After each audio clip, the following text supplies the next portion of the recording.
morning, Seward and Van Helsing came upon what at first seemed a double death. Lucy lay sprawled near her mother on the floor.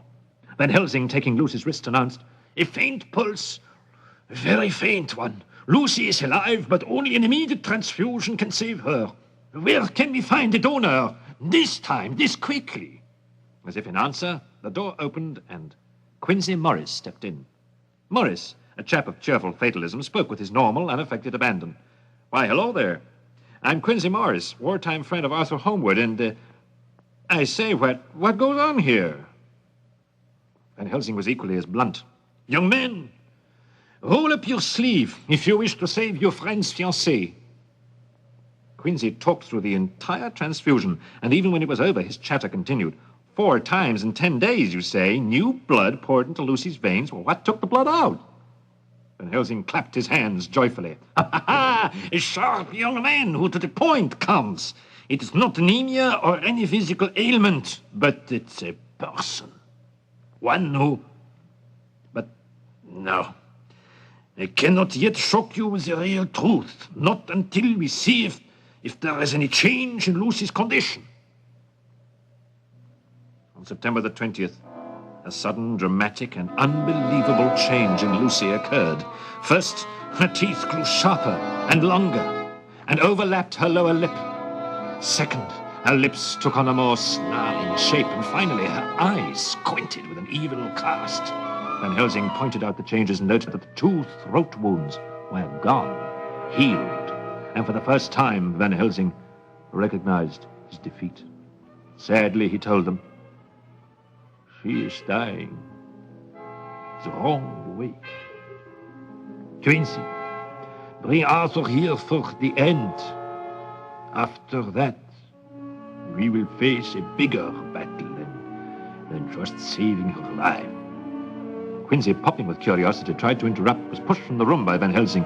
"I will explain later. Go." When the grief-stricken young lord arrived, he attempted to kiss his dying love, but Van Helsing flung him aside. "Do not kiss her!" "But Lucy, my promised wife." "Back on your soul and on hers! The nearness of your throat could arouse an unholy lust and damn her forever." Dr. Seward was summoned, and after a silent, sorrowing wait, he announced, "Lucy is dead. It is the end."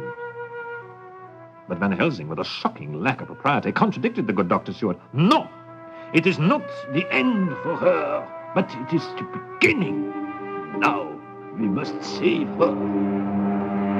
Arthur Homewood, feeling the first real pain of his life, flared at the Dutchman. "Are you mad, Van Helsing? Lucy's dead. Save her from what?"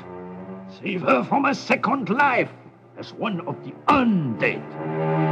Ignoring their insistent clamor, Van Helsing refused to say more to the others. Later, he confided in Dr. Seward. "The only way to prevent Lucy's corpse from becoming a walking horror is to cut off her head and take out her heart." Seward protested. "But why such a ghastly autopsy? What will medical science gain?" "Let that be my secret for now. Can we get Arthur's permission?" After inquiring as gently as possible, Seward related to Van Helsing the answer he had known beforehand. "Homewood absolutely refuses to have his dead sweetheart's body mutilated." "Then poor Lucy will never rest in her grave quietly. Mark my words."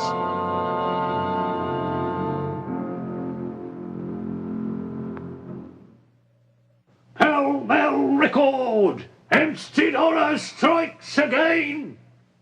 London Times, another child missing. Daily Mail, more kiddies lured.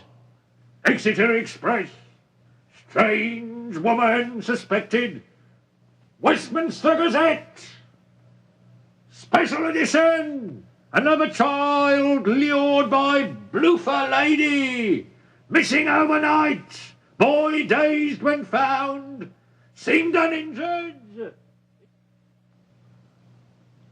Mina and I just arrived in London after my release from the sanatorium in Budapest. I was at home with Mina when my paper arrived. "Mina, this story in the Gazette about the bloofer lady. 2 tiny punctures on the throat of a child. Why do you look so agitated?" she asked me.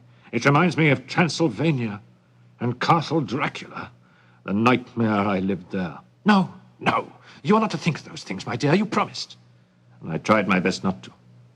But fate or coincidence intervened on September the 23rd, while we were taking our evening stroll down Piccadilly. I suddenly gasped as a man passed by.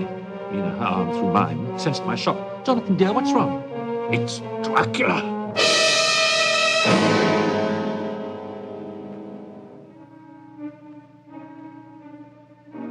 Mina pulled me all the way home while I kept muttering, "I believe it was the Count, Mina.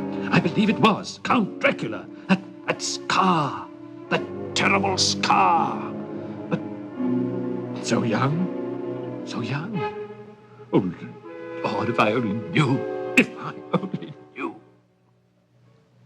Mina received a letter the next morning. "My dear Mrs. Mina Harker, I have been empowered to go through the papers left by Miss Lucy Westenra. Among your notes to her is mention of your husband's terrifying experiences in Castle Dracula. May I call on you and find out more? Most sincerely, Abraham Van Helsing." When Van Helsing called, I found I was not much help in answering his questions. "No, I really can't remember what Count Dracula said. Please." Mina tried her best to be the good wife. "Professor, the doctors want Jonathan to forget, or the mental anguish will overcome him again." She guided Van Helsing to the door and gave him a copy of my notebook. "Here, I have transcribed all of Jonathan's notes from his journal, the one he kept while at Castle Dracula. You will find your answers in there. But I fear they are only lunatic ravings, you know." "I hope not, for I seek the final clue to the mystery involving your friend Lucy's tragic end." It didn't take long for the Dutchman to digest my journal. September the 25th, before midnight, a letter from Van Helsing was delivered, and Mina read excerpts aloud for me. "Jonathan, listen. The professor says, strange and terrible though Mr. Harker's story is, I swear it is true on my reputation as a scientist. It was not a mental breakdown I suffered. No, bless the man. I feel as if... Mina, I love you." September the 26th.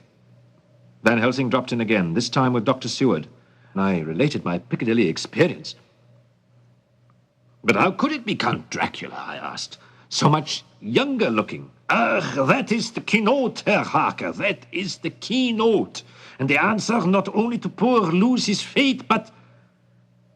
Van Helsing, seeing my afternoon paper, snatched it up and read, "The Westminster Gazette, the Hampstead Horror, continued. The Bloofer lady is still uncaught. Luring children, leaving the throat marks. Also this mystery. You mean Count Dracula mistaken for a woman or in disguise as the culprit?" "No. I mean that the Bloofer lady who made the marks on their throats was Lucy Westenra." Mina and I were utterly shocked, and Dr. Seward angry. He banged his fist on the table. "Are you mad, Van Helsing? Miss Lucy is dead and buried. How can she be stalking children in the night?" "You'll see, Herr Doctor. Tonight I will prove it, if you care to come along." In Van Helsing's hand rested a key. "You and I, Seward, will spend the night at the churchyard where Lucy's body lies.